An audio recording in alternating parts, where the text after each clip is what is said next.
आदिवासी शब्द का महत्व है।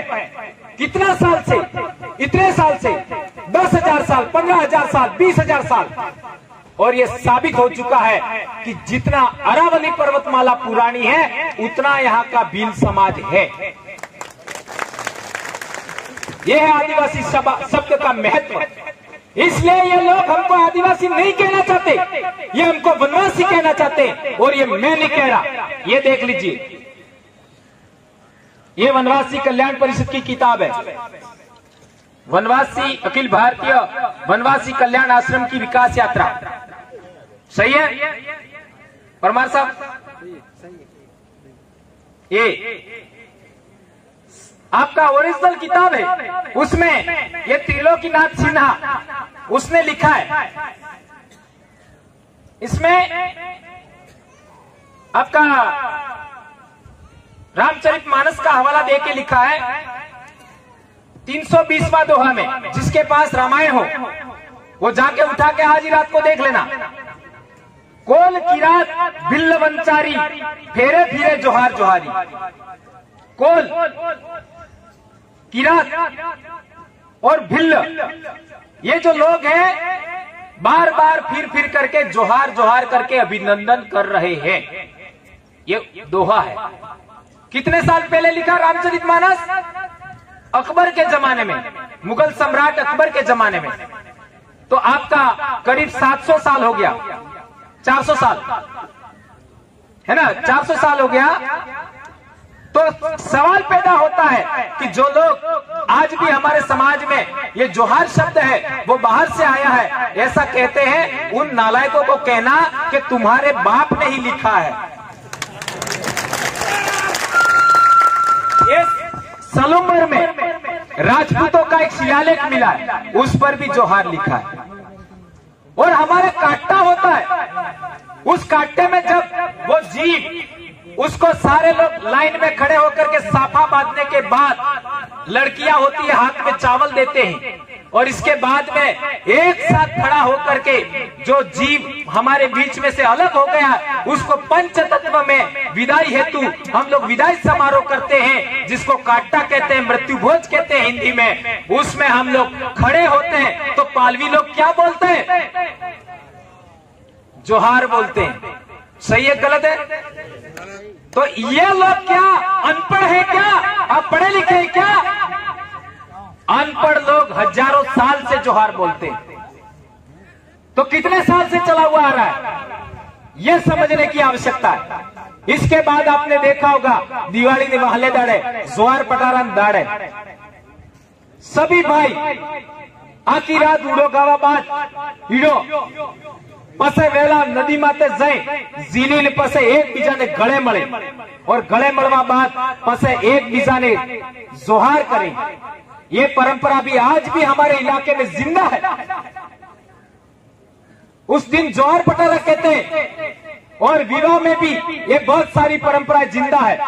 आपका ये मध्य प्रदेश में ये जो झाबुआ है वहां पर लाड़ी वोर पड़वा बात लाड़ी वोर ने बहने समाधि माते लई जाए, माताजी आपणे जी कुलदेवी ने ये लई जाए, कुलदेवी नो स्थानक में आए ले जाए, और वे गीत गए। अणा में भी देवरा जोहार ना इसको कहते हैं, और गीत भी है, वो सभी उस किताब के अंदर लिखा हुआ है, आप उसको पढ़ सकते हैं।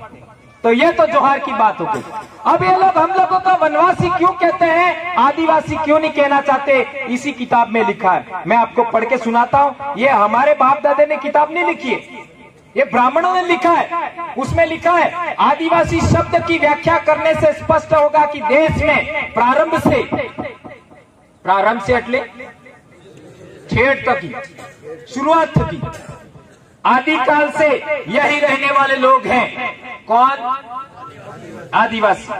इसका अर्थ यह है कि इन लोगों के अतिरिक्त करोड़ों वर्षों से यहाँ रहने वाला हिंदू समाज बाद में कहीं अन्यत्र से आकर बस गया। अरे मूर्खों, तुम्हारा ऋग्वेद कहता है तुम बाहर से आए हो। ऋग्वेद जिसको इंद्र कहते हो वो आक्रमणकारी सेनापति है। ऋग्वेद उठाओ, इसको क्या बोला गया है? पुरंदर बोला गया है। पुरंदर का अर्थ होता है किलों को खत्म करने वाला, किलों को विध्वंस करने वाला आक्रमणकारी है वो। 250 सूक्त इस पर लिखे हुए हैं। इंद्र का वो सेनापति है और आपका वशिष्ठ जो ऋषि है उसके 7वें मंडल में लिखा हुआ है, 7वें मंडल में लिखा हुआ है कि विष्णु भी सेनापति है, आक्रमणकारी है। जिसको तुम भगवान मानते हो वो आपके पूर्वजों का हत्यारा है। यह ऋग्वेद बोलता है। गुरु वशिष्ठ जो आपका ऋषि है उसने लिखा है, ये मैं नहीं कह रहा, उसने जो मंत्र लिखा है उसमें लिखा है। दास राज के युद्ध का वर्णन करने वाला वशिष्ठ ऋषि का ये जो मंत्र है उसमें आप पढ़ सकते हैं। तो हमारे बाप दादाओं के किले थे, नगर थे, शहर थे, 99 नगरों का विध्वंस इन लोगों ने किया। उस राजा का नाम था शंबर। क्या हम शंबर राजा के बारे में जानते हैं? नहीं जानते हैं। तो यह बात हमको जानने की आवश्यकता है। आगे लिखा है, प्रकारांतर से तो यह समझना होगा कि 1 अरब से अधिक संख्या के हम सब लोग इस देश में विदेशी हैं, या तो आक्रमणकारी या फिर घुसपैठिए। तो यह आक्रमणकारी है या नहीं है, घुसपैठिए है या नहीं है, ये तुमको समझना है, हमको नहीं समझना है। हम तो इस देश के आदिवासी हैं, बस इससे ज्यादा हमको नहीं चाहिए। बात खत्म। यह आदिवासी का मामला, ये स्वयं कह रहे और हम लोग आदिवासी से दूर भाग रहे। आज इस देश में ब्राह्मण भी चाहता है कि मैं आदिवासी बनूं, राजपूत भी चाहता है मैं आदिवासी बनूं, बढ़िया भी चाहता है मैं आदिवासी बनूं, और जो आदिवासी है वो अपने आप को वनवासी कह रहा है। शर्म करो भाइयों। और ये कौन कर रहा है? हमारा अधिकारी, हमारे संत, ये बावले, ये टीले तान करके गायत्री के नाम पर, ब्रह्म कुमारी के नाम पर हमारे समाज को गुमराह करते हैं। इसलिए मैं गालियां देता हूं, बुरा मत मानिए। ये सरकारी किताब है, ये मैंने नहीं लिखी। इस किताब के अंदर एसटीसी होता है अध्यापकों के लिए, भारतीय समाज और शिक्षा, उसका पहला पाठ है भारतीय समाज में विविधता, असमानता व भेदभाव। ये किताब अरिहंत शिक्षा प्रकाशन जयपुर से निकली है। उसका पेज क्रमांक 3 धर्म विभिन्नताओं का पुलिंदा, ये लिखा हुआ है, ये पढ़ सकते हैं। उसमें लिखा है, भारतीय मानव विज्ञान सर्वेक्षण द्वारा प्रकाशित पीपल ऑफ इंडिया के आंकड़ों से, पीपल ऑफ इंडिया का मतलब हुआ भारत के लोग, आंकड़ों से बहुत स्पष्ट होगा कि इस देश में हिंदू, बौद्ध, इस्लाम, सिख, जैन तथा आदिवासी धर्म मुख्यतः व्यवहार में आते हैं। इनमें से आदिवासियों का धर्म जुदा है। जैसे हिंदू है, जैसे मुसलमान है, जैसे ईसाई है, उसी तरीके से आदिवासी धर्म है। ये लोग कह रहे हैं, भारतीय मानव विज्ञान सर्वेक्षण कह रहा है, मैं नहीं कह रहा हूं।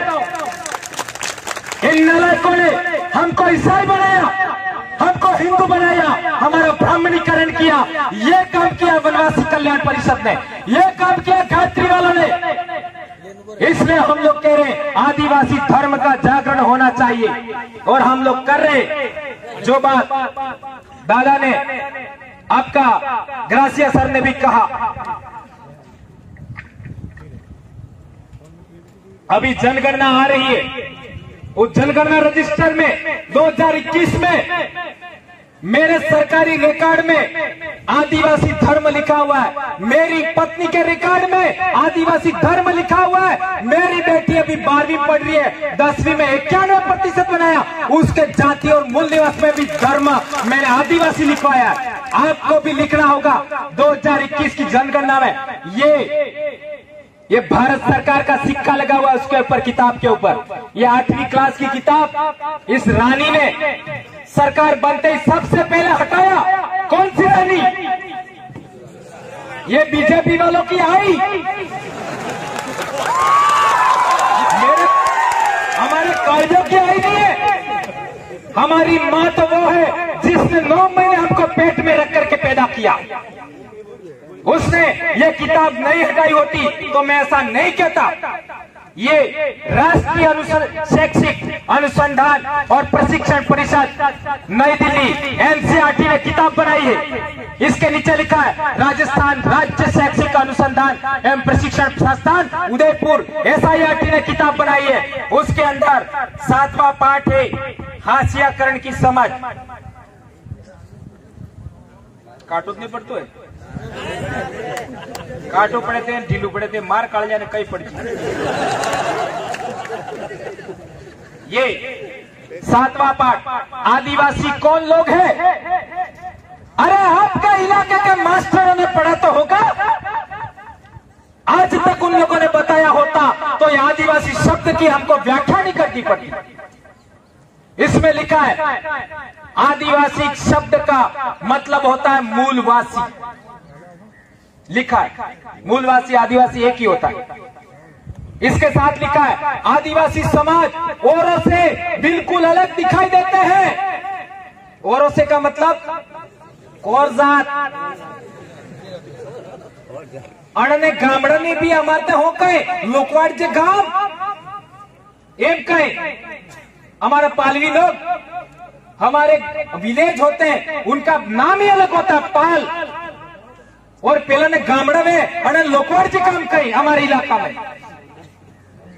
और आपके इलाके को भी मालूम होगा ये सादड़ी से लोग आकर के हमारी देवड़ी रानी थी उस पर आक्रमण किया और आप सब क्या हुआ सब जानते हो। और इस पूरे इलाके में अरनौत पीपलकुट इस पूरे इलाके में लोगों ने कब्जा किया। बड़ी बड़ी जमीनों के मालिक हैं, नदी नालों के किनारे ये लोग रहते हैं और हम लोगों को पहाड़ों में धकेला। ये इतिहास हम जानते हैं। कहां से आए थे लोग? सादड़ी से आए थे। इतिहास सही कह रहा हो गलत कह रहा हो ये समझने का। औरों से अलग दिखाई देते हैं क्योंकि उनके भीतर ऊंच नीच का फर्क बहुत कम होता है।